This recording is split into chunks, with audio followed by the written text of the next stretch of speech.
America সেমিফাইনালে কানাডাকে 2-0 গোলে হারিয়ে ফাইনাল নিশ্চিত করেছে মেসি বাহিনীরা।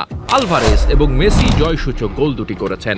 কানাডার স্বপ্নযাত্রা হারিয়ে আরও এক ধাপ এগিয়ে আর্জেন্টিনা। ফাইনাল নিশ্চিত করতে ম্যাচের শুরু থেকেই দুদলই আক্রমণ পাল্টা আক্রমণে উত্তাপ ছড়ায়। গোলের সুযোগ তৈরি করলেও কোনো দলই সে সুযোগ কাজে লাগাতে পারেনি। অবশেষে খেলার 22 মিনিটে প্রথম গোল করে আর্জেন্টিনা। দলের পক্ষ নিয়ে গোলটি করেছিল আলভারেজ। এরপর কানাডিয়ান ডিফেন্সার পরীক্ষা নিতে থাকে মেসির। এ সময় একাধিক সুযোগ পেয়েও স্কোর লাইন বাড়াতে পারেনি এলএম10। 1-0 গোলেই বিরতিতে যায় দল।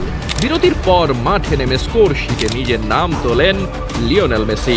শেষ দিকে ম্যাচ ফেরাতে একাধিক আক্রমণ চালিয়েও ব্যর্থ হয় কানাডা, কারণ গোল পোস্টের নিচে বাঁধা হয়ে দাঁড়ান মার্টিনেজ। 89 মিনিটে প্রায় নিশ্চিত একটি গোল সেভ করেন এই গোলরক্ষক। রেফারির লম্বা বাঁশিতে খেলা শেষ হয় এবং টানা দ্বিতীয়বার ফাইনালে ওঠার আনন্দে ভাসে আর্জেন্টিনা।